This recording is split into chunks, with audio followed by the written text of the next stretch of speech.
दिल्ली के मयूर विहार फेज 1 की वह सुबह हमेशा की तरह बेहद शांत और खुशनुमा थी। मार्च के अंत के दिन थे, इसीलिए सुबह की हवा में हल्की सी ठंडक बची हुई थी, जो सूरज के चढ़ने के साथ ही गायब हो जाने वाली थी। फ्लैट नंबर 302 की बालकनी में लगे मनी प्लांट और गेंदे के पौधे धूप की पहली किरण पाकर चमक रहे थे। रसोई घर से पीतल के पतीले में उबलती हुई चाय की सौंधी महक पूरे घर में तैर रही थी। अनुराधा जी ने अदरक को कुटते हुए एक नजर दीवार घड़ी पर डाली। सुबह के ठीक 6:30 बज रहे थे। उन्होंने हाथ को साड़ी के पल्लू से पोंछा और गलियारे की तरफ बढ़ते हुए आवाज लगाई, अंजलि, ओ अंजलि, बेटा 6:30 बज गए हैं। कितनी बार कहा है कि सुबह जल्दी उठकर थोड़ा प्राणायाम कर लिया करूं। सामने परीक्षा सिर पर है, सेहत का ध्यान नहीं रखोगी तो कैसे चलेगा।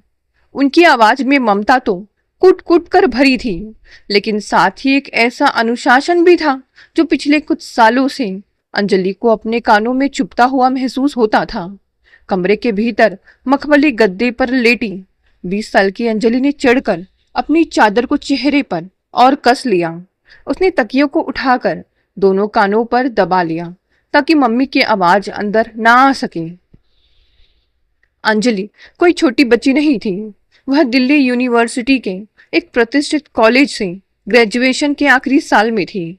उसकी सहेलियां तान्या और मीनाक्षी वीकेंड पर देर रात तक बाहर रहती थी, मर्जी के कपड़े पहनती थी और उनके घर वाले कभी यह नहीं पूछते कि वे कहाँ हैं। लेकिन अंजलि की जिंदगी का गणित बिल्कुल अलग था। यहाँ हर चीज का एक तय वक्त था, हर सांस पर जैसे एक अदृश्य पहरा था। अंजलि, उठो बेटा, तुम्हारे पापा के वॉक से लौटने का समय हो गया है, फिर साथ में चाय पीनी है। अनुराधा जी ने इस बार कमरे का दरवाजा खटखटाते हुए कहा। अंजलि ने झुंझलाकर चादर हटाई। उसके घने काले बाल कंधों पर बिखरे हुए थे। आईने के सामने जाकर उसने खुद को देखा। तीखे नैन नक्श, बड़ी बड़ी आंखें और एक सादगी भरा चेहरा। वह जितनी सुंदर थी, उसका मन इस घर की बंदिशों से उतना ही ज्यादा विद्रोह कर रहा था। अब बाथरूम से फ्रेश हो वो अपने कॉलेज के लिए तैयार होकर उसने पैर पटकते हुए दरवाजा खोला और सीधे डाइनिंग टेबल की तरफ बढ़ गई। तभी मुख्य दरवाजा खुला और राजेश जी हाथ में न्यूज़पेपर लिए अंदर दाखिल हुए। सफेद कुर्ते पायजामे और चेहरे पर सौम्य मुस्कान लिए राजेश जी ने जैसे ही अपनी इकलौती बेटी को देखा, उनकी आंखें चमक उठी। राजेश जी दिल्ली के एक सरकारी विभाग में बड़े अधिकारी पद से रिटायर्ड होने वाले थे, लेकिन घर में उनका पूरा वजूद सिर्फ अपनी इस बेटी के इर्द गिर्द सिमटा हुआ था। गुड मॉर्निंग मेरी राजकुमारी, आज चेहरा थोड़ा उतरा हुआ क्यों है? रात को पढ़ाई ज्यादा देर तक की थी क्या? राजेश जी ने अपना चश्मा मेज पर रखते हुए बड़े लाड से पूछा। अंजलि डाइनिंग चेयर पर बैठते हुए सपाट लहजे में बोली, गुड मॉर्निंग पापा। चेहरा उतरा हुआ नहीं है, बस सुबह सुबह मम्मी का अलार्म शुरू हो जाता है, इसीलिए मूड खराब हो जाता है।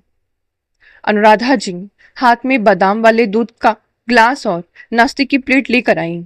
उन्होंने ग्लास अंजलि के सामने रखते हुए कहा, मूड खराब होने की क्या बात है इसमें? राजेश जी, आप ही समझाइए इसे। कॉलेज की बस से उतरने में अगर 10 मिनट की भी देरी हो जाए और मैं फोन कर दूं तो यह ऐसे भड़कती है जैसे हमने कोई अपराध कर दिया हो। जमाना कितना खराब है, बाहर पैर रखो तो फिक्र लगी रहती है। Mummy please. अंजलि ने चम्मच को प्लेट पर थोड़ा जोर से पटक दिया, जिससे एक तीखी आवाज गूंज उठी। फिक्र और बंदिश में फर्क होता है।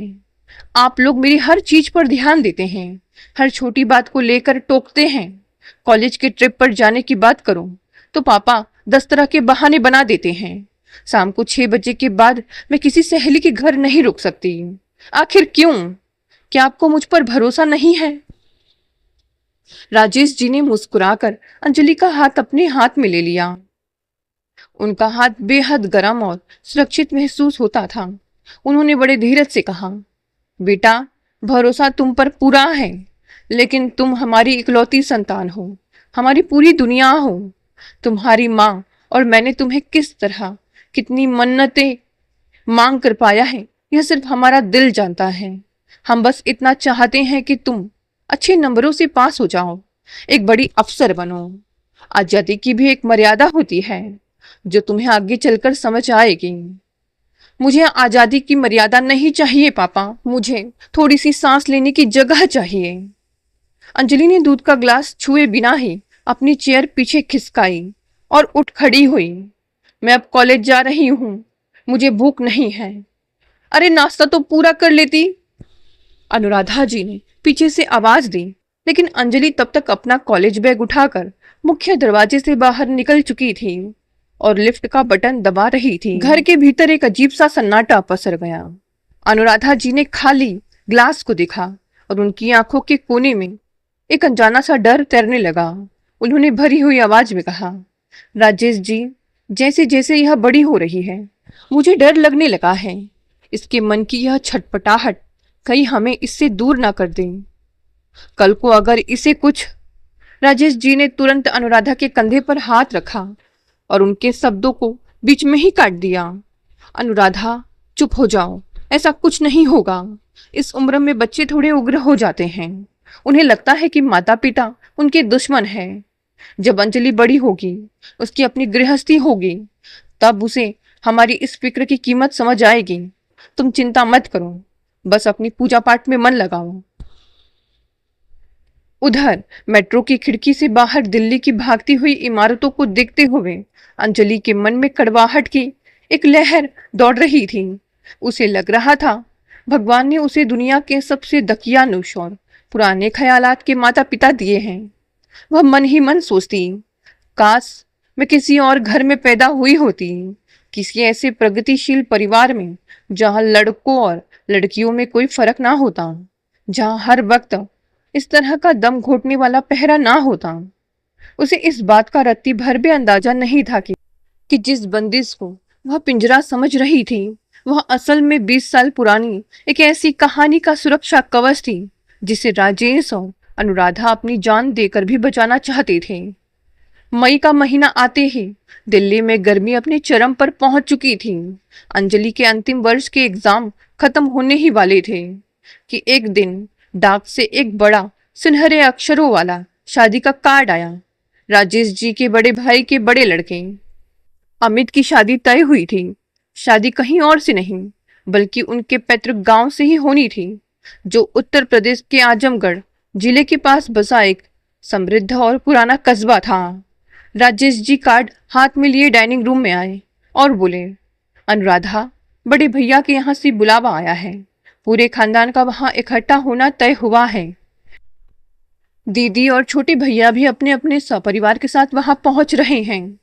बाबूजी के जाने के बाद यह पहला बड़ा मौका है जब पूरा कुनबा एक छत के नीचे होगा। अंजलि ने कमरे से बाहर आते हुए मुंह बनाया। पापा, इतनी गर्मी में गांव जाना जरूरी है क्या? वैसे भी वहां लाइट रहती नहीं है, मच्छर काटते हैं। मुझे वहां का माहौल बिल्कुल पसंद नहीं है। राजेश जी ने गंभीर होकर कहा, अंजलि, यह केवल शादी नहीं है, यह हमारे खानदान की साख का सवाल है। बापूजी ने मरने से पहले हम तीनों भाइयों को पैतृक मकान और जमीन का बराबर हिस्सा दिया था कि ताकि आगे चलकर भाइयों में प्यार बना रहे और सब एक दूसरे के साथ मरते दम तक रिश्ता निभाएं। भले ही हम शहर में रहते हैं, लेकिन गांव में हमारी अपनी गृहस्थी है, हमारा मान सम्मान है। तुम्हें हमारे साथ चलना ही होगा। अंजलि जानती थी कि पापा की इस बात के आगे उसकी कोई जिद नहीं चलेगी। भारी मन से उसने अपनी पैकिंग शुरू की। अब लंबे सफर ट्रेन और फिर प्राइवेट गाड़ी से होते हुए वे आखिरकार अपने पैतृक गांव पहुंचे। गांव का वह पुश्तैनी मकान वाकई बहुत विशाल था। एक बहुत बड़ा मुख्य दरवाजा था जिससे अंदर घुसते ही एक विशाल आंगन आता था। उस आंगन के चारों तरफ 3 अलग अलग हिस्से बने हुए थे जो तीनों भाइयों के थे। शादी के कारण पूरे घर को रंगा गया था। हर तरफ ढोलक की थाप, औरतों के मंगल गीत और हल्दी की महक तैर रही थी। पूरा खानदान वहां मौजूद था। राजेश जी के बड़े भाई और उनकी पत्नी, छोटे भाई भाभी और उनके बच्चे। जैसे ही राजेश जी के परिवार ने घर की दहलीज पर कदम रखा, अंजलि ने महसूस किया कि माहौल में एक अजीब सी कड़वाहट और तनाव था। राजेश जी और अनुराधा ने आगे बढ़कर बड़े पापा और बड़ी मम्मी के पैर छुए। बड़ी मम्मी ने औपचारिकता निभाते हुए सिर पर हाथ तो रखा, लेकिन उनकी नजरें अंजलि पर टिक गईं। अरे अरे भाई, आ गए शहर के बाबू साहब और मेम साहब। बड़ी मम्मी ने अपनी साड़ी का पल्लू ठीक करते हुए तंज भरे लहजे में कहा। और यह देखो, हमारी अंजलि लाडो को शहर की हवा कुछ ज्यादा ही लग गई है। इसे जीन्स टॉप पहनकर गांव आई है। यह लाज शर्म का थोड़ा ध्यान रखना पड़ता है छोटी। अनुराधा जी ने तुरंत बात संभालते हुए कहा। भाभी जी, सफर बहुत लंबा और थकाऊ था, इसलिए इसने आराम के लिए यह कपड़े पहन लिए। अंजलि को बड़ी मम्मी की यह बात करने का तरीका बिल्कुल जहर जैसा लगा। वह बिना कुछ बोले हिस्से के कमरे में चली गई। जैसे जैसे शादी के दिन पास आ रहे थे, घर में मेहमानों की भीड़ बढ़ती जा रही थी। अंजलि ने नोटिस किया कि उसकी दादी उसे लाड प्यार नहीं दे रही है जिसकी वह हकदार है। और तो और उसकी कजिन बहनें पूनम और प्रीति, जो बड़े पापा की बेटियां थी और उम्र में अंजलि के ही बराबर थी, उसे देखकर हमेशा आपस में कानाफूसी करती थी। जब भी अंजलि आंगन से गुजरती, वे दोनों उसे ऊपर से नीचे तक घूरती और आपस में हंसने लगती। इस जलन की वजह बहुत साफ थी। अंजलि शहर के बड़े माहौल में पली बढ़ी थी। उसकी भाषा में एक सलीका था, उसकी त्वचा दमकती थी और राजेश जी अपनी इकलौती बेटी की हर ख्वाहिश पूरी करते थे। उसके पास अच्छे कपड़े, महंगे सैंडल और एक आधुनिक लाइफस्टाइल थी। इसके विपरीत पूनम और प्रीति गांव के उसी सीमित दायरे में रह रही थी जहां उन्हें हमेशा दबाकर रखा गया था। अंजलि की यह शानदार जिंदगी उनके मनों में ईर्ष्या की एक ऐसी आग सुलगा रही थी जो बस बाहर निकलने का मौका ढूंढ रही थी। शादी की संगीत की शाम थी। पूरा पुश्तैनी मकान रंग बिरंगी लाइटों और गेंदे के फूलों से सजा हुआ था। आंगन में लाउडस्पीकर पर गाने बज रहे थे और गांव की औरतें नाच गा रही थी। अंजलि ने उस शाम गहरे नीले रंग का एक बेहद खूबसूरत सिल्क का लहंगा पहना था। हल्के मेकअप और खुले बालों में वह उस पूरे हुजूम में सबसे अलग और किसी अप्सरा जैसी दिख रही थी। जो भी रिश्तेदार आ रहा था, वह अंजलि की तारीफ किए बिना नहीं रह पा रहा था। देखो भाई, राजेश की बेटी तो बिल्कुल शहर की रानी लगती है। कितनी सलीकेदार और सुंदर है, एक दूर की बुआ ने कहा। यह बात थोड़ी ही दूर पर खड़ी पूनम और प्रीति के कानों में पड़ी तो उनके चेहरे गुस्से से लाल हो गए। वे अंजलि की यह तारीफ बर्दाश्त नहीं कर पा रही थी। जब अंजलि भीड़ भाड़ और शोर से थोड़ा थक कर हवा खाने के लिए छत की सीढ़ियों की तरफ बढ़ी तो पूनम और प्रीति ने चुपके से उसका पीछा किया। छत पर इस वक्त सन्नाटा था और नीचे से आ रहे गानों की आवाज थोड़ी धीमी सुनाई दे रही थी। अंजलि मुंडेर पर हाथ रखकर ठंडी हवा का आनंद ले रही थी कि तभी पीछे से पूनम की तीखी आवाज आ गई। बड़ा इतरा रही हो ना इस महंगे लहंगे और इस शहर की चमक दमक पर। खुद को इस घर की राजकुमारी समझती हो? पूनम ने अपने हाथ कमर पर बांधते हुए कड़े लहजे में कहा। अंजलि ने हैरान होकर पीछे मुड़कर देखा। तुम दोनों यहाँ क्या कर रही हो? और मैंने तुम लोगों से कुछ कहा क्या? बिना वजह मुझसे इस तरह क्यों बात कर रही हो? प्रीति आगे बढ़ी। उसके चेहरे पर एक कुटिल और जहरीली मुस्कान थी। उसने अंजलि के चेहरे के पास आकर कहा, हम बिना वजह बात नहीं कर रहे हैं अंजलि। हम तो बस तुम्हें तुम्हारी असली औकात याद दिलाने आए हैं। यह जो तुम शहर की मेम साहब बनकर चाचा चाची के सिर पर बैठती हो ना और सोचती हो कि उनकी जायदाद की अकेली वारिस तुम हो, जरा अपने वजूद का सच भी जान लो। क्या बकवास है यह? दिमाग खराब हो गया है क्या तुम दोनों का? अंजलि ने जाने के लिए कदम बढ़ाए, लेकिन पूनम ने उसका रास्ता रोक लिया। बकवास नहीं, बिल्कुल सच कह रहे हैं, पूनम ने जोर से हंसते हुए कहा। तुम इस खानदान का अंश तो छोड़ो, इस खानदान के खून का एक बूंद तक तुम्हारे अंदर नहीं है। तुम तो उस गांव की बर्तन मांजने वाली अनीता की बेटी हो। चाचा चाची की कोई औलाद नहीं हो रही थी तो उन्होंने तरस खाकर तुम्हें उसकी गोद से उठा लिया था। तुम एक नौकरानी की औलाद हो अंजलि, नौकरानी की। यह शब्द अंजलि के कानों में पिघले हुए शीशे की तरह गिरे। उसके पैर जैसे छत की कंक्रीट की फर्श पर चिपक गए। उसका पूरा शरीर थर थर कांपने लगा। आंखों के सामने एक भयानक अंधेरा छा गया। झूठ, यह सफेद झूठ है। तुम दोनों मुझसे जलती हो, इसीलिए ऐसा गंदा झूठ बोल रही हो। अंजलि अपनी पूरी ताकत से चिल्लाई, लेकिन उसकी आवाज में एक अनजाना सा खौफ था। झूठ देखना है तो नीचे जाओ और अपनी उन नकली माता पिता की आंखों में आंखें डालकर पूछो, प्रीति ने ताली बजाते हुए कहा। अंजलि के सब्र का बांध टूट गया। वह अपने लहंगे को संभालते हुए सीढ़ियों से नीचे की तरफ पागलों की तरह भागी। उसके आंसू उसकी आंखों से बहकर उसके गालों पर लगे मेकअप को खराब कर रहे थे। वह सीधे नीचे आंगन में पहुंची, जहां संगीत का कार्यक्रम अपने चरम पर था और राजेश जी कुछ खास मेहमानों के साथ बैठ हंसकर बात कर रहे थे। पापा, अंजलि की एक चीख ने पूरे आंगन के शोर को एक झटके में शांत कर दिया। लाउडस्पीकर का गाना बंद हो गया, ढोलक रुक गई। सब लोग चौंक कर अंजलि की तरफ देखने लगे। राजेश जी अपनी कुर्सी से तुरंत खड़े हो गए। उनकी आंखों में घबराहट साफ दिख रही थी। क्या हुआ बेटा, तुम रो क्यों रही हो? क्या बात हो गई? अंजलि ने दौड़कर राजेश जी का कुर्ता अपने हाथों में पकड़ लिया और उन्हें झकझोरते हुए रोकर बोली, पापा, मुझे पूनम और प्रीति ने कहा कि मैं आपकी बेटी नहीं हूँ, मैं इस खानदान का हिस्सा नहीं हूँ। उन्होंने कहा कि मैं किसी बर्तन मांजने वाली अनीता की बेटी हूँ। पापा प्लीज कहो कि यह झूठ है, कहो कि मैं आपकी अपनी सगी बेटी हूँ, आपकी अपनी गुड़िया हूँ।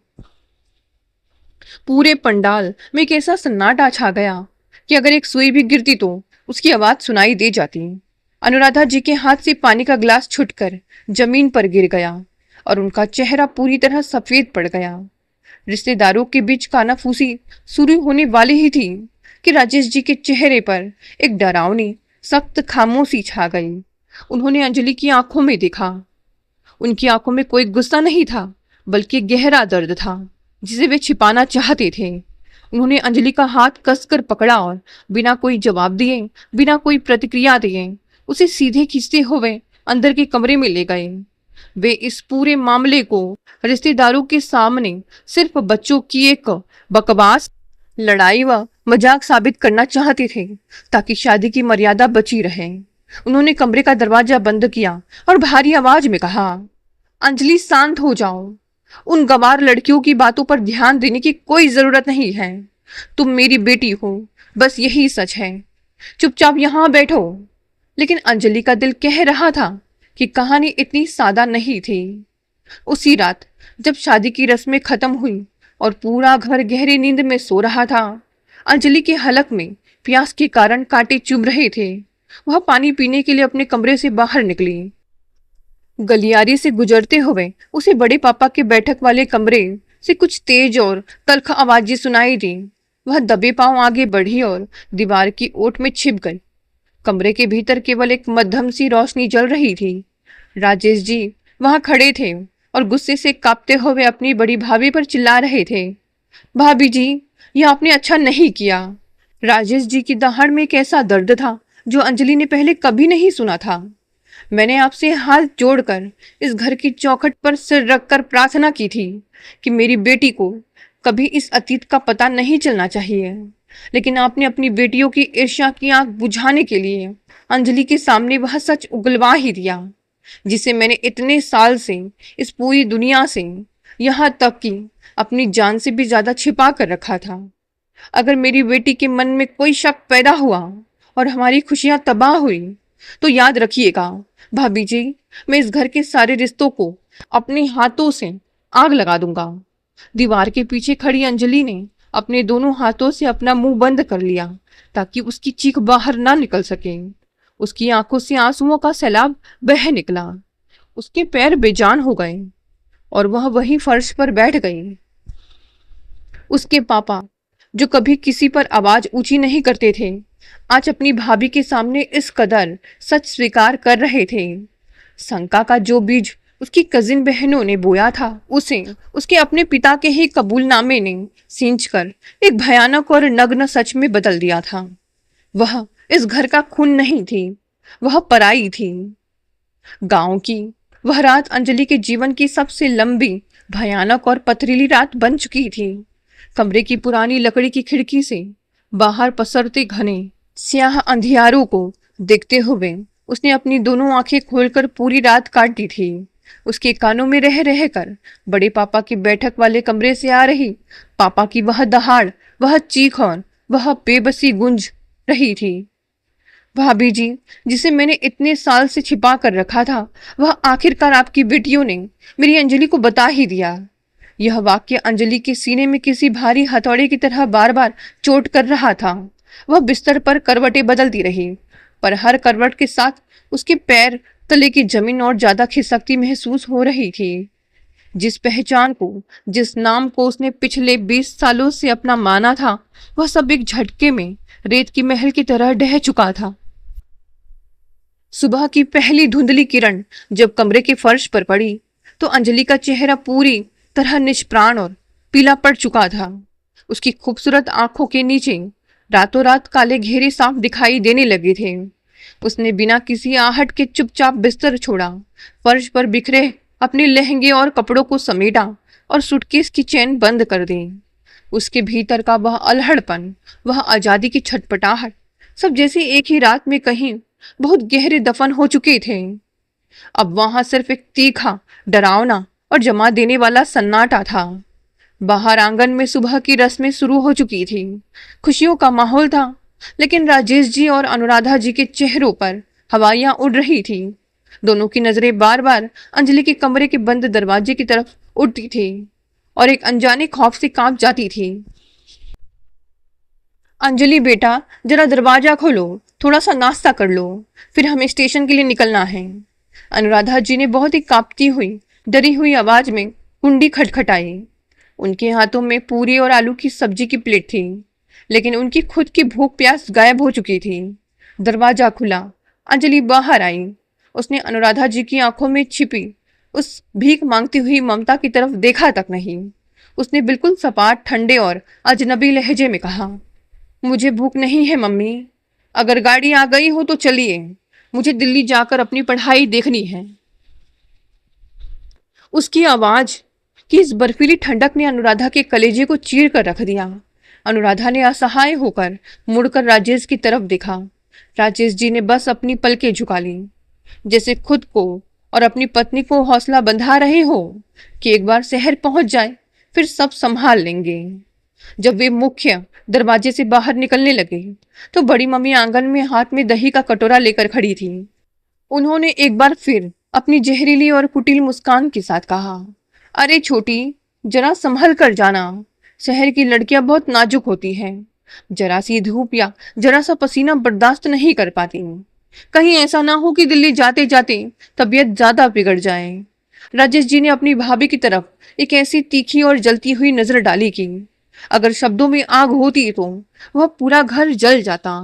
लेकिन अंजलि ने कोई पलटवार नहीं किया। उसने अपनी आंखें नीची रखी और चुपचाप जाकर टैक्सी के पिछली सीट पर बैठ गई। गांव से दिल्ली का सफर मौन एक ऐसी चादर में लिपटा हुआ था जिसे कोई फाड़ नहीं पा रहा था। गाड़ी की गड़गड़ाहट और हॉर्न के अलावा अंदर सिर्फ 3 इंसानों की सांसों की आवाज थी। राजेश जी ने पूरे रास्ते में 2-3 बार आईने से पीछे बैठी अंजलि को देखा।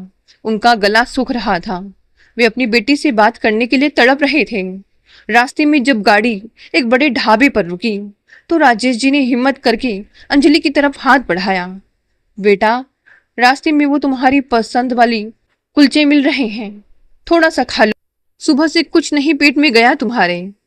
नहीं पापा, मेरा पेट ठीक नहीं है, मुझे बस पानी दे दीजिए। अंजलि ने खिड़की के शीशे पर सिर टिकाए हुए जवाब दे दिया। पापा शब्द उसके मुंह से निकला तो सही, पर उसमें पहले जैसा लाड, वह अधिकार व अपनापन पूरी तरह गायब था। राजेश जी का हाथ सीट पर इतनी जोर से कसा कि उनकी उंगलियों के पोर सफेद पड़ गए। उन्हें साफ महसूस हो रहा था उनकी उंगली पकड़कर चलने वाली बेटी भौतिक रूप से उनके पास तो थी, पर मानसिक रूप से उनसे मीलों दूर जा चुकी थी। दिल्ली के मयूर विहार वाले फ्लैट में पहुंचकर भी जिंदगी पटरी पर नहीं लौटी। इस घटना को बीते धीरे धीरे 2 साल गुजर गए। इन 2 सालों में अंजलि ने अपने माता पिता से कभी कोई सीधे सवाल नहीं किया, ना ही उसने कभी दोबारा उस संगीत वाली रात का जिक्र किया। लेकिन घर का पूरा ताना बाना पूरी तरह बदल चुका था। अंजलि अब कोचिंग से सीधे घर आती, अपने कमरे का दरवाजा बंद करती और सिविल सर्विसेज की मोटी मोटी किताबों में डूब जाती। अनुराधा जी जब भी उसके लिए दूध का ग्लास या कटे हुए फल लेकर कमरे में जाती, अंजलि बिना किसी बहस के, बिना किसी नखरे के चुपचाप खा लेती। वह अब टोकने पर चिढ़ती नहीं थी, बल्कि सिर्फ शांत हो जाती थी। उसकी यह हद से ज्यादा आज्ञाकारिता और खामोशी राजेश और अनुराधा के लिए किसी रोज मिलने वाली सजा से कम नहीं थी।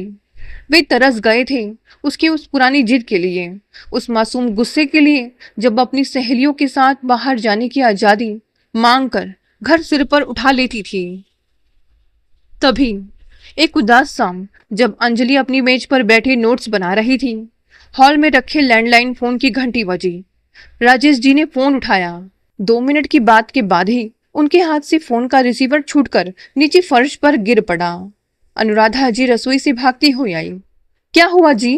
किसका फोन था? आप ऐसे कांप क्यों रहे हैं? राजेश जी की आंखों से आंसू बह रहे थे। अम्मा नहीं रही अनुराधा, बड़े भैया का फोन आया था। आज सुबह अचानक अम्मा का दिल का दौरा पड़ने से देहांत हो गया। दादी की मौत की खबर सुनते ही अंजलि भी अपने कमरे से बाहर आ गई। उसके मन में दादी के लिए कभी कोई बहुत लगाव नहीं रहा था, क्योंकि दादी ने हमेशा उसे एक अजीब सी बेरुखी से देखा था। लेकिन इस वक्त अपने पिता के टूटते हुए असहाय चेहरे को देखकर अंजलि का दिल पसीज गया। ना चाहते हुए भी हमें तुरंत गांव जाना ही होगा राजेश जी, अनुराधा जी ने सिसकते हुए कहा। कम से कम 15-20 दिन तो वहां रुकना ही पड़ेगा। अंतिम संस्कार, दसगात्र और तिरहवी की रस्में हैं। आप भी बेटे हैं, आप नहीं जाएंगे तो पूरा समाज थू थू करेगा। अंजलि ने भारी मन से एक बार फिर अपनी पैकिंग शुरू की। उसे अंदाजा भी नहीं था कि विधाता ने इस बार गांव की उस पुरानी चौखट पर उसके जीवन के अधूरे रहस्य को पूरी तरह बेपर्दा करने की तैयारी कर ली थी। गांव का माहौल इस बार शादी जैसा रंगीन और कोलाहल से भरा नहीं था। चारों तरफ एक भारी सफेद कफन जैसी उदासी पसरी हुई थी। शोक मनाने के लिए दूर दराज के रिश्ते और ग्रामीणों की भीड़ जुटी हुई थी। बड़े पापा के हिस्से वाले विशाल आंगन के बीचों बीच दादी का पार्थिव शरीर रखा था। रस्में पूरी हुई, मुखाग्नि दी गई, नदी किनारे पिंडदान हुआ। धीरे धीरे दिन बीतने लगे। राजेश जी अपने भाइयों के साथ शोक सभाओं में बैठते थे, जबकि अनुराधा जी रसोई और आने जाने वाले मेहमानों के लिए चाय पानी संभालने में व्यस्त रहती। अंजलि हमेशा की तरह अपने हिस्से के बरामदे में एक पुरानी आराम कुर्सी पर बैठी मोटी मोटी किताबें पढ़ती रहती थी। बड़ी मम्मी और कजिन बहनें उसे अब भी दूर से घूरती थी, लेकिन अंजलि के चेहरे पर छाई अफसर जैसी गंभीरता और शांत गरिमा देखकर इस बार उनकी सीधे आकर कुछ बोलने की हिम्मत नहीं हो रही थी। दादी की मृत्यु के ठीक 9वें दिन दोपहर का समय था। गांव में सूरज अपनी पूरी तपीस के साथ चमक रहा था। लू के थपेड़े चल रहे थे, इसीलिए ज्यादातर लोग अपने अपने कमरों में पंखों के नीचे आराम कर रहे थे। अंजलि बरामदे की छांव में बैठी आम रस की चुस्कियां ले रही थी कि तभी अचानक घर के मुख्य लकड़ी के दरवाजे से एक औरत ने अंदर कदम रखा। उस औरत ने एक बेहद मैली फटी पुरानी सूती साड़ी पहन रखी थी। उसके पैर नंगे थे, जिन पर विवाहियां फटी हुई थी। उसके हाथों में प्लास्टिक की एक पुरानी मटमैली थैली थी। उसके चेहरे पर गहरी झुर्रियां थी और गरीबी की मार साफ दिख रही थी।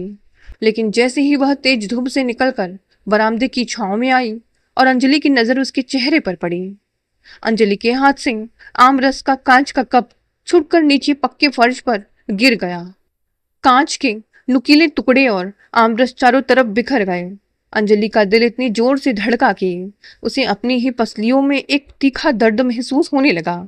सामने खड़ी उस गरीब औरत की आंखें, उसकी नाक की ढलान, उसके होठों की बनावट और उसकी गालों की हड्डी, सब कुछ हूबहू अंजलि जैसी थी।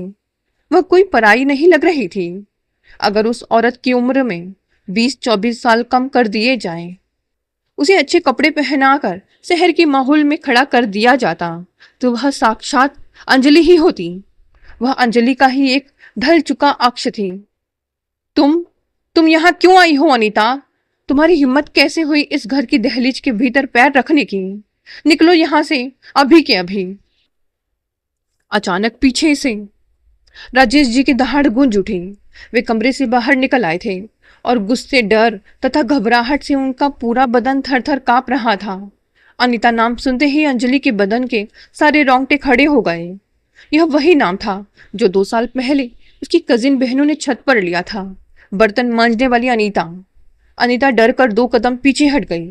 उसकी आंखों में आंसू आ गए। उसने अपनी थैली को छाती से सटा लिया। छोटे मालिक, हम तो बस माँ जी के देहांत की खबर सुने थे। इतने साल उनके घर का नमक खाया है।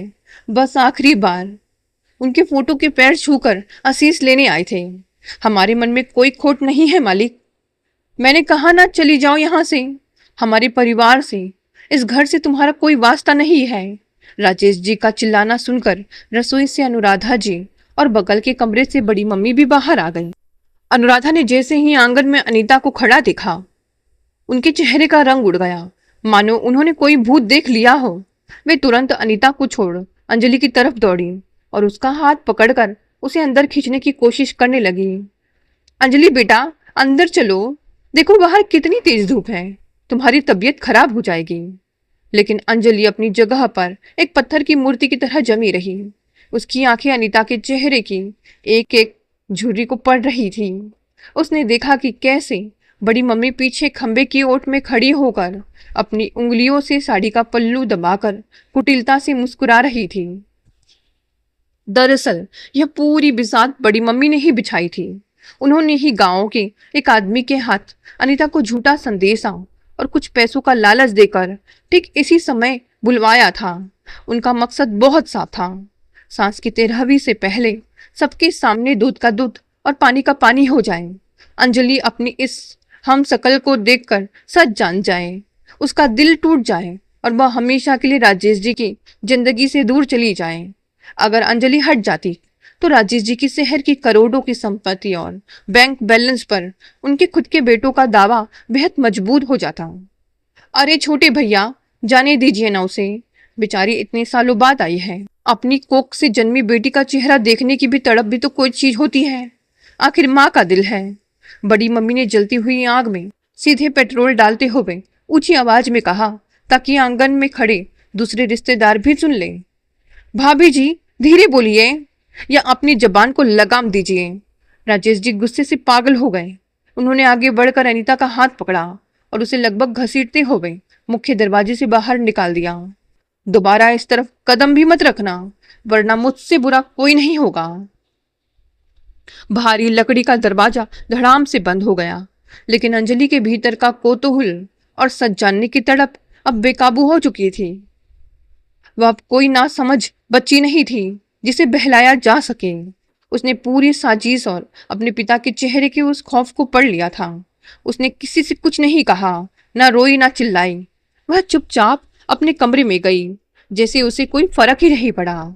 उसने माँ से कहा भी कि वह पढ़ने जा रही है तो कोई उसके कमरे में आकर उसे डिस्टर्ब ना करे। अब उसने सिर पर दुपट्टा ठीक किया और बिना किसी को भनक लगे घर के पिछले दरवाजे से चुपके से बाहर निकल गई।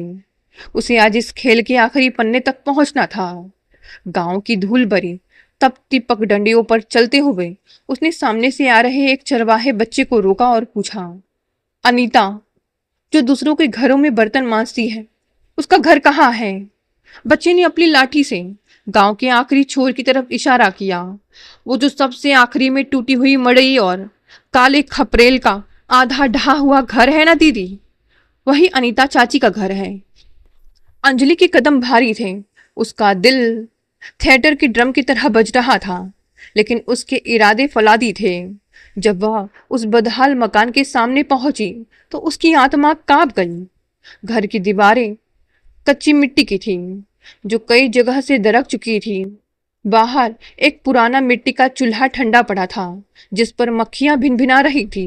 अंजलि ने आगे बढ़कर कांपते हुए हाथों से लकड़ी के उस जर्जर दरवाजे को खटखटाया। कुछ ही सेकंड में दरवाजा चूं करता हुआ खुला। पहले 2 लड़कियां बाहर निकली, जिनके बाल बिखरे थे, कपड़े फटे हुए थे और चेहरे पर घोर गरीबी की उदासी थी। फिर उनके पीछे से झुककर बाहर आई वही औरत अनीता। अंजलि को अपनी इस टूटी हुई दरिद्र चौखट पर खड़ा देखकर अनीता के हाथों से वह प्लास्टिक की थैली नीचे गिर गई। वह थर थर कांपने लगी। उसने तुरंत अपनी दोनों बेटियों को अंदर जाने का इशारा किया और खुद दरवाजे की चौखट को पकड़कर खड़ी हो गई। अंजलि ने अपनी सजल जलती हुई आंखों से अनीता की आंखों में झांका। दोनों के बीच एक गहरा अनकहा सा रिश्ता हवा में तैर रहा था। अंजलि ने आगे बढ़कर बेहद रूंधे, भारी और कांपते लहजे में सीधे सीधे वह सवाल दाग दिया जिसके लिए वह 2 साल से घुट रही थी। मुझे साफ साफ बताओ, क्या तुम मेरी असली माँ हो? क्या तुमने मुझे इस दुनिया में जन्म दिया है? अनीता ने तुरंत अपनी आंखें जमीन पर टिका ली। उसके होंठ सिल गए। उसे याद था वह पवित्र वादा, वह कसम और वह डील जो उसने इतने साल पहले अस्पताल के उस कमरे में राजेश और अनुराधा जी से की थी। उसने इतने साल से खुद को यही पट्टी पढ़ाई थी कि उसकी तीसरी बेटी पैदा होते ही मर गई थी ताकि उसकी वह अंश शहर के बड़े महलों में राज कर सके। बोलती क्यों नहीं हो? चुप क्यों हो? मेरी आंखों में देखो और कहो कि तुम्हारा मुझसे कोई रिश्ता नहीं है। अंजलि का संयम अब पूरी तरह टूट चुका था। उसका गुस्सा और तड़प आंसू बनकर बहने लगे। अंजलि की आंखों से गिरते उन आंसुओं और उसके चेहरे पर छाई उस बेबसी को देखकर आखिरकार एक माँ के भीतर दबी इतनी साल की ममता का बांध तड़तड़ा कर टूट गया। अनीता की आंखों से भी सावन भादों की तरह आंसुओं की धार बह निकली। वह घुटनों के बल वही मिट्टी पर बैठ गई। उसने अंजलि के दोनों गोरे हाथों को अपने खुरदरे गोरे हाथों में थाम लिया। उन हाथों का स्पर्श होते ही अंजलि की रीढ़ में एक अजीब सी सिहरन दौड़ गई। हाँ हाँ मेरी बच्ची, मैं ही वो पापी अभागन माँ हूं जिसने तुझे अपनी कोख में 9 महीने पाला था। अनीता फूट फूट कर रो पड़ी। अंजलि जैसे काठ की हो गई। उसने खुद को किसी तरह संभाला। अनीता को सहारा देकर मिट्टी के चबूतरे पर बैठाया और कहा, मुझे सब कुछ जानना है। एक एक बात सच बताना। अगर मैं तुम्हारी बेटी थी तो मैं उनके पास कैसे पहुंची? यह अफवाह है या इसके पीछे कोई बहुत बड़ा खेल है? अनीता ने अपनी फटी साड़ी के पल्लू से अपनी आंखें साफ की और साल पुराने उस दर्दनाक, कड़वे और घिनौने अतीत का पन्ना खुलना शुरू किया जिसे सुनकर अंजलि के पैरों तले की धरती हमेशा के लिए खिसकने वाली थी। मिट्टी की उस गंधाती हुई कोठरी के भीतर जहां दरिद्रता और कंगाली अपने पूरे वजूद के साथ पसरी हुई थी, अंजलि पत्थर की एक मूरत बनी बैठी थी। खपरेल की दरारों से छनकर आ रही धूप की एक तीखी पीली लकीर अनीता के आंसुओं से भीगे चेहरे को बीच से काट रही थी। बाहर उड़ती धूल और सूखी पत्तियों की सरसराहट के बीच अनीता ने बहुत साल पुरानी उस दर्दनाक दास्तान का पन्ना खोला जिसने अंजलि के पूरे अस्तित्व की नींव को हिलाकर रख दिया। अंजलि, आज से ठीक बहुत साल पहले की बात है। अनीता ने एक लंबी ठंडी सांस लेते हुए रूंधे गले से कहना शुरू किया। मेरा ब्याह इस गांव के मंगरू से हुआ था। मंगरू नाम तो उसका आदमी का था, पर भीतर से वह साक्षात कसाई था। दिन भर जुआ खेलना, रात को ताड़ी के ठेके पर पड़े रहना और आधी रात को घर लौटकर बिना किसी वजह के मुझ पर लाठियां बरसाना, यही उसकी दिनचर्या थी। जब मेरी पहली बेटी हुई तो उसने गुस्से में मुझे 3 दिन तक दाने दाने को तरसाया। जब दूसरी बेटी हुई तो उसने उसे जमीन पर पटकने के लिए हाथ उठाया था। वो तो गांव वालों ने बीच बचाव करके उस मासूम की जान बचाई, वरना वह राक्षस उसी दिन उसे मार डालता। अनीता ने अपनी साड़ी के फटे पल्लू से अपनी नाक पोंछी और बाहर बैठी अपनी दोनों बेटियों की तरफ देखा। जब मैं तीसरी बार पेट से हुई तो मंगरू ने सरेआम ताड़ी की दुकान पर खड़े होकर कसम खाई थी कि अगर इस बार भी इस लुगाई ने बिटिया को जन्म दिया तो वह या तो कुल्हाड़ी से उसके टुकड़े कर देगा या उसे गंदे नाले में फेंक देगा। वह रोज नशे में धुत होकर घर आता और मेरे पेट पर लात मारने की धमकी देता। मैं भगवान के सामने रात दिन रो रो कर सिर्फ एक ही दुआ मांगती थी, हे छठी मैया, मुझे बेटी मत देना, भले ही मेरी जान ले लेना। कोई माँ अपनी कोख के लिए ऐसी बदुआ नहीं मांगती अंजलि, पर मेरा खौफ मेरी ममता से बड़ा हो चुका था। अंजलि ने अपने दोनों घुटनों को अपने सिर से सटा लिया। दिल्ली के मयूर विहार के उस एसी कमरों में ऐसो आराम से रहने वाली अंजलि के लिए यह सोचना भी नामुमकिन था कि कोई माँ अपनी ही कोख के लिए ऐसी खौफनाक दुआ भी मांग सकती है। अनीता आगे बोली, उसी दौरान तुम्हारे बाबूजी यानी छोटे मालिक राजेश जी और अनुराधा मालकिन भी इसी पैतृक गांव वाले हिस्से में रहा करते थे। उनके पिता यानी तुम्हारे दादाजी ने अपनी मौत से पहले तीनों भाइयों को जमीन और इस बड़े पुश्तैनी मकान का बराबर हिस्सा दे दिया था। तीनों भाइयों के चूल्हे अलग थे, सबकी गृहस्थी अलग थी। बड़े मालिक और छोटे मालिक के बीच हमेशा से जमीन की पैदावार और सम्मान को लेकर अनबन रहती थी। मैं अनुराधा मालकिन के हिस्से में चौका बर्तन करने और झाड़ू पोछा करने आती थी। मालकिन स्वभाव की बहुत कोमल और दयालु थी। वे मेरा दुख देखती तो कभी कभी मुझे बचा हुआ खाना, कपड़े या 200-400 रुपए ऊपर से दे देती थी। पर अंजलि, अनीता ने अचानक अंजलि की आंखों में अपनी सूजी हुई आंखें डाली। मालकिन के मन में मेरे लिए एक अजीब सी ईर्ष्या भी थी। वे अक्सर पूजा घर में बैठकर रोती थी और मुझसे कहती थी, अनीता, भगवान भी कितना अजीब है। तेरे घर में खाने का ठिकाना नहीं है, आदमी कसाई है, फिर भी तेरी कोख हरी भरी है। और एक मैं हूँ, महल जैसा घर है, कमाऊ और प्यार करने वाला पति है, लेकिन भगवान ने मेरी गोद सुनी रखी है। मालकिन ने दिल्ली, लखनऊ, बनारस के हर बड़े डॉक्टर को दिखाया था, हर तांत्रिक ओझा की मिन्नत मांगी थी, लेकिन डॉक्टर साफ कह चुके थे कि वे कभी मां नहीं बन सकती थी। उनका गर्भाशय इस काबिल नहीं था। फिर वह काली और तूफानी रात आई। अनीता की आवाज कांपने लगी, उसकी उंगलियां मिट्टी को कुरेदने लगी। मुझे अचानक असहनीय प्रसव पीड़ा शुरू हुई। रात के 2 बज रहे थे और बाहर मूसलाधार बारिश हो रही थी। मंगरू हमेशा की तरह जुए के अड्डे पर ताड़ी पीकर बेहोश पड़ा था। मेरी चीखें सुनकर शायद किसी ने मेरी मदद की। बाद में दयावश अनुराधा मालकिन और राजेश बाबू अपनी गाड़ी लेकर मेरे घर आए। वे मेरी हालत देखकर डर गए और मुझे तुरंत शहर के बड़े अस्पताल ले गए। डॉक्टरों ने बहुत मशक्कत के बाद सुबह 4 बजे मेरा ऑपरेशन किया।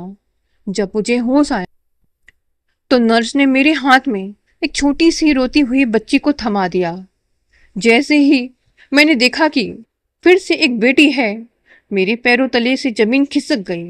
मुझे सामने मंगरू की कुल्हाड़ी नाचती हुई दिखने लगी।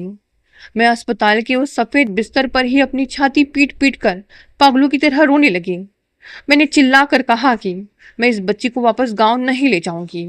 मंगरू इसे जीते जी मार डालेगा। इससे अच्छा है कि मैं खुद इस अस्पताल की छत से कूद जाऊं और अपनी बेटियों को भी चूहे मारने वाली दवा दे दूं। मेरा यह रोना और तड़पना देखकर अनुराधा मालकिन की आंखों में भी आंसू आ गए। उन्होंने आगे बढ़कर उस नन्ही सी गुलाबी जान को मेरी गोद से उठाया और अपनी छाती से लगा लिया। अंजलि, जैसे ही मालकिन ने तुम्हें अपनी छाती से लगाया, मेरा रोना तुरंत बंद हो गया। तुमने अपनी छोटी सी उंगली से मालकिन की बनारसी साड़ी का पल्लू कसकर पकड़ लिया था। अनीता ने रोते हुए अंजलि का कंधा छुआ। उसी पल राजेश बाबू के मन में एक विचार आया। उन्होंने डॉक्टर और नर्स को कमरे से बाहर भेजा और मुझे अकेले में कहा, अनीता, तू इस बच्ची को मारेगी या मंगरू इसे जीते जी मार डालेगा? क्यों ना तू यह बच्ची हमें दे दे? हम इसे अपनी सगी औलाद से बढ़कर पालेंगे। इसे दुनिया की हर खुशी, हर सुख सुविधा देंगे। इसे पढ़ा लिखा कर बड़ा आदमी बनाएंगे। मैं तो जैसे इस नरक से निकलने का रास्ता ढूंढ रही थी। मुझे अपनी बच्ची की जान प्यारी थी। मैं तुरंत राजी हो गई, लेकिन राजेश बाबू दूरदर्शी और समझदार थे। वे जानते थे कि अगर गांव वालों को या उनके अपने भाइयों को पता चला तो वे इस बच्ची को कभी जीने नहीं देंगे, हमेशा पराया कहेंगे। इसीलिए उन्होंने एक बड़ी चाल चली। उन्होंने अस्पताल के बड़े डॉक्टर को मोटी रकम दी और गांव में यह खबर फैला दी कि अनीता का तीसरा बच्चा पैदा होते ही मर गया। उधर उन्होंने मुझसे एक सख्त कसम ली एक किस्म का सौदा हुआ हमारे बीच। उन्होंने मुझसे वादा लिया कि मैं जिंदगी भर, जब तक मेरी सांसों में सांस है, इस बच्ची पर अपना हक नहीं जताऊंगी, ना ही कभी इसके सामने आकर इसे सच बताऊंगी। मैंने सहर्ष अपनी ममता का सौदा कर लिया अंजलि, क्योंकि मैं जानती थी कि मेरे घर में रहती तो भूख से मर जाती या मंगरू के हाथों काट दी जाती, पर छोटे मालिक के घर तू रानी बनकर जिएगी। उसके ठीक 1 महीने बाद राजेश बाबू और अनुराधा मालकिन तुम्हें अपनी गोदी में लेकर हमेशा के लिए दिल्ली चले गए, ताकि गांव का कोई भी इंसान तुम्हें देख ना सके और यह राज दफन रहे। अनीता ने एक गहरी सांस ली और आंसू पोंछते हुए कहा, यह राज हमेशा के लिए दफन रहता बेटी, अगर बड़े मालिक के घर वाले उनकी खुशियों से ना जलते। बड़े मालिक की पत्नी यानी तुम्हारी बड़ी मम्मी को हमेशा से शक था कि उस रात अस्पताल में क्या हुआ था। उन्होंने साल भर बाद उसी अस्पताल के एक पुराने क्लर्क को पैसे देकर फाइल की नकल निकलवाई थी और उन्हें सब पता चल गया था। वे बस सही मौके की तलाश में थी कि कब तुम्हें यह सच बताकर छोटे मालिक के हंसते खेलते परिवार को तबाह किया जाए, ताकि शहर की सारी जायदाद और बैंक बैलेंस उनके अपने बेटों के नाम हो जाए। आज भी उन्होंने मुझे झांसा देकर ही वहां बुलाया था, लेकिन मैं तुम्हारी मौजूदगी से अनजान थी और इसीलिए बुलाया ताकि तुम्हारे सामने यह सच आ जाए और तुम अपने माता पिता से नफरत करने लगो। अनीता की बात खत्म हुई तो उस छोटी सी मड़ई में सिर्फ हवा की एक उदास सरसराहट रह गई थी। अंजलि का पूरा शरीर जैसे सुन्न हो चुका था। उसके दिमाग में एक एक करके पिछले कई सालों की सारी कड़ियां जुड़ रही थी। उसे अब समझ आ रहा था कि क्यों उसकी मम्मी उसे घर से बाहर अकेले भेजने से डरती थी, क्यों उसके पापा उसकी सुरक्षा और पढ़ाई को लेकर इतने सख्त थे। वे किसी बाहरी खतरे से नहीं डरते थे, वे डरते थे कहीं अतीत का कोई साया, कोई कड़वा सच उनकी इस जान से प्यारी बेटी को उनसे हमेशा के लिए छीन न ले। वह उनकी चोरी नहीं बल्कि उनकी पूरी कायनात थी। अनीता के घर की उस टूटी हुई दहलीज से बाहर निकलकर अंजलि जब गांव की उबड़ खाबड़ पगडंडियों पर चल रही थी तो उसके कदम लड़खड़ा रहे थे। दोपहर की वह तीखी धूप अब धीरे धीरे ढल चुकी थी और शाम का मटमैला धुंधलका पूरे गांव को अपनी आगोश में ले रहा था। अंजलि सीधे अपने पैतृक मकान की तरफ नहीं गई। उसके भीतर विचारों का एक ऐसा बवंडर चल रहा था जो उसे शांत नहीं होने दे रहा था। वह चलते चलते गांव के किनारे बने उस पुराने शांत पोखरे की सीढ़ियों पर जाकर बैठ गई। सामने शांत पानी में डूबते हुए सूरज की आखिरी लालिमा बिखर रही थी। अंजलि ने घुटनों पर सिर रख लिया और उसकी आंखों से आंसुओं का सैलाब बह निकला। उसके भीतर एक भयानक युद्ध चल रहा था। एक तरफ वह औरत थी जिसने उसे अपनी कोख में 9 महीने पाला, लेकिन अपनी मजबूरी और गरीबी के डर से उसे किसी और के हवाले कर दिया। दूसरी तरफ वे माता पिता थे जिनका उसके साथ खून का कोई रिश्ता नहीं था, लेकिन जिन्होंने इतने साल तक अपनी हर सांस, अपनी हर खुशी और अपनी पूरी जिंदगी उसकी सलामती के नाम कर दी थी। मैं कितनी ना समझती, अंजलि ने खुद से बुदबुदाते हुए अपने आंसुओं को पूछा। मैं जिसे दकियानुसपन कहती थी, जिसे बंदिश कहती थी, वह असल में उनका डर था। वे डरते थे कि कहीं उनकी हम ममता की चोरी पकड़ी ना जाए। वे डरते थे कि जिस पौधे को उन्होंने अपने खून पसीने और रातों की नींद उड़ाकर सिंचा है, उसे समाज का कोई कीड़ा आकर जड़ से ना उखाड़ दे। उन्होंने मुझे सिर्फ पाला नहीं, उन्होंने मुझे एक नया जीवन दिया है। अंजलि के मन में अपने माता पिता राजेश और अनुराधा के प्रति नफरत या शिकायत की एक बूंद भी नहीं बची थी। जो कुछ था वह था सिर्फ एक अगाध सम्मान, श्रद्धा और कृतज्ञता। उसने उसी पोखरे की सीढ़ियों पर बैठे बैठे एक बड़ा फैसला लिया।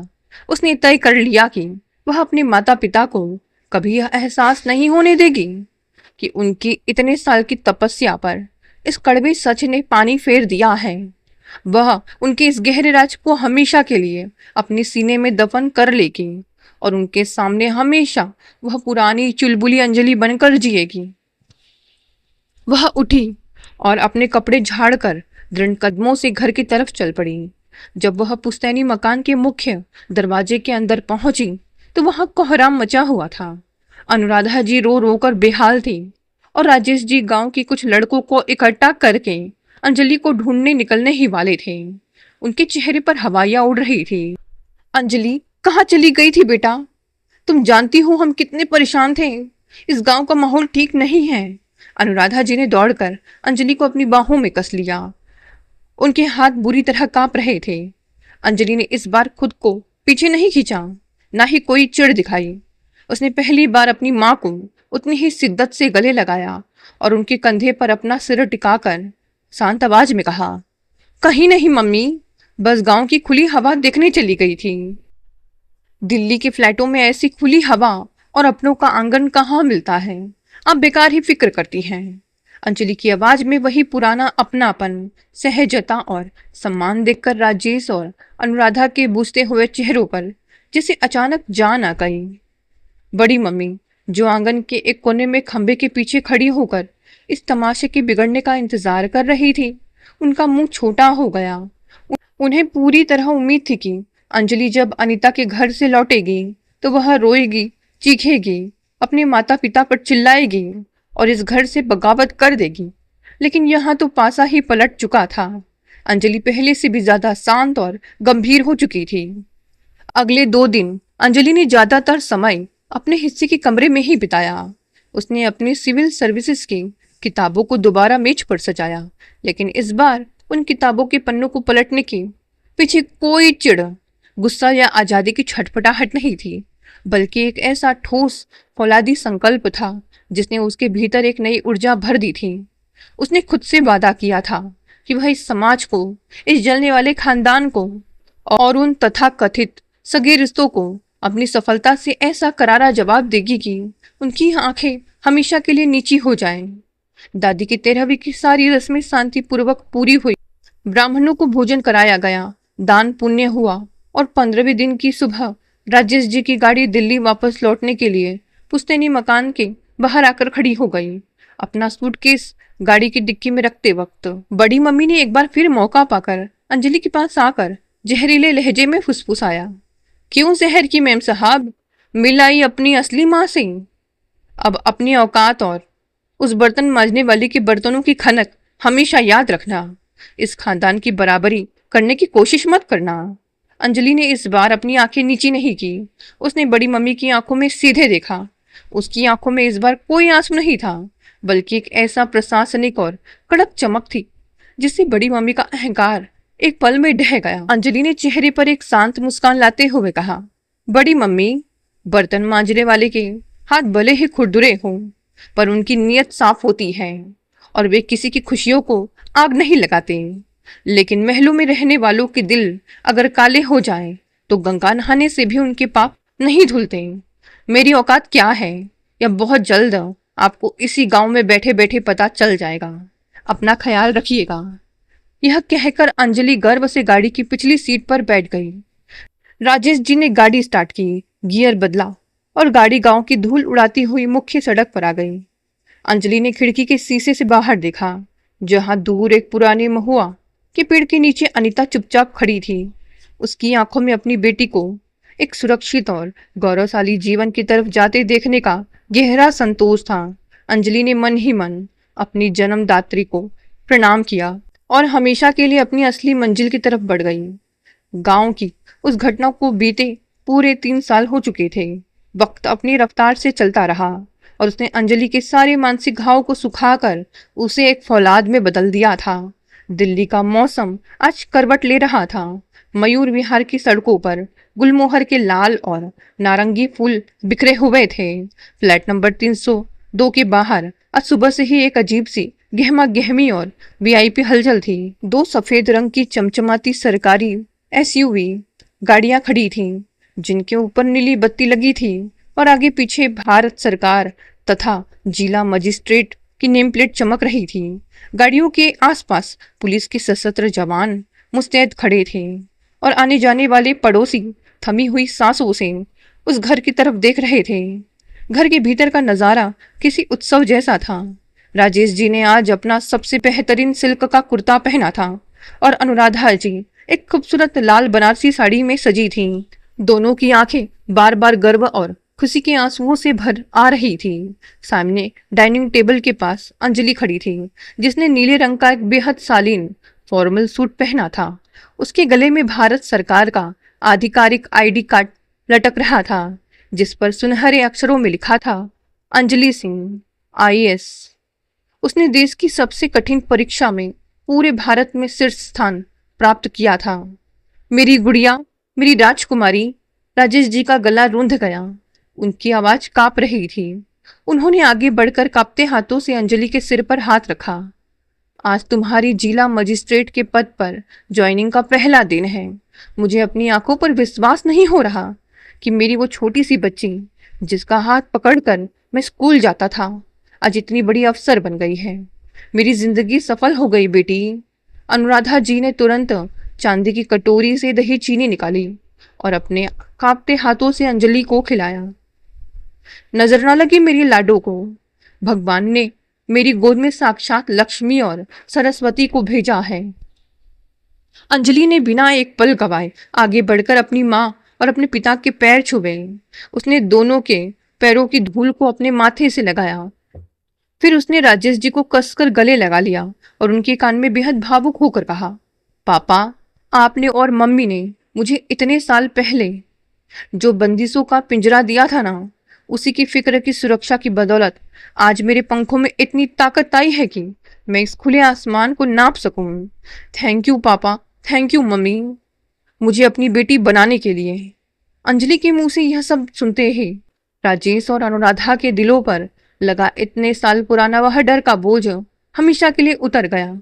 वे समझ गए कि उनकी बेटी सब कुछ जानती है, लेकिन वह आज भी सिर्फ और सिर्फ उनकी है। उनकी परवरिश ने खून के रिश्तों को पूरी तरह परास्त कर दिया था।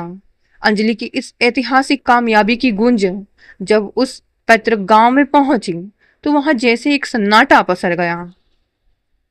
वही बड़े पापा और बड़ी मम्मी जो कभी अंजलि को पराया कहकर ताना मारते थे और उसकी औकात याद दिलाते थे, आज भी पूरे आजमगढ़ जिले में ढिंढोरा पीट रहे थे कि उनकी सगी भतीजी जिले की सबसे बड़ी अफसर बन गई है। बड़ी मम्मी की बेटियां पूनम और प्रीति आज ईर्ष्या और शर्म के मारे गांव वालों के सामने मुंह दिखाने लायक नहीं बची थी। बड़े पापा के बेटे आज दिल्ली आने के बहाने ढूंढ रहे थे ताकि अंजलि के रसूख का इस्तेमाल करके अपने ठेके और नौकरियां लगवा सकें। लेकिन अंजलि ने भी उन सभी स्वार्थी और जहरीले सगे संबंधियों से एक ऐसी गरिमामय दूरी बना ली थी जिसे कोई लांघ नहीं सकता था। अब वह पूरे खानदान का सबसे बड़ा गौरव बन चुकी थी और पूरा समाज उनसे रिश्ता जोड़ने के लिए मरता था। लेकिन अंजलि अपनी उन कच्ची मिट्टी के जड़ों को कभी नहीं भूली थी। हर महीने की 1 तारीख को गांव के उसी छोटे से सरकारी डाकखाने में एक मनी ऑर्डर पहुंचता था। 40,000 रुपए की वह राशि बिना किसी नाम के बिल्कुल गुप्त तरीके से सीधे अनीता के हाथ में थमाई जाती थी। उस राशि की बदौलत आज अनीता को दूसरों के घरों में बर्तन मांजने नहीं जाना पड़ता था और उसका घर का खर्च सम्मानपूर्वक चल रहा था। अनीता हर महीने उन रुपयों को अपनी छाती से लगाती और रोते हुए आसमान की तरफ देखकर कहती, मेरी बिटिया कलेक्टर बन गई, मेरी कोख धन्य हो गई। आज अंजलि को अपनी जिंदगी के सफर का पूरा मर्म समझ आ चुका था। इस दुनिया में ममता का कोई तयमोल नहीं होता और परिवार का निर्माण केवल खून की बूंदों से नहीं, बल्कि उस निस्वार्थ परवरिश, त्याग और अगाध प्रेम से ही होता है जो किसी पराई जान को भी अपनी पूरी कायनात बना देती है। दोस्तों, ये कहानी यही समाप्त हो गई। कहानी पसंद आई तो इसे लाइक, शेयर और कमेंट करें। नए हैं तो चैनल को भी सब्सक्राइब कर लें। धन्यवाद दोस्तों, मिलते हैं अगली नई कहानी से।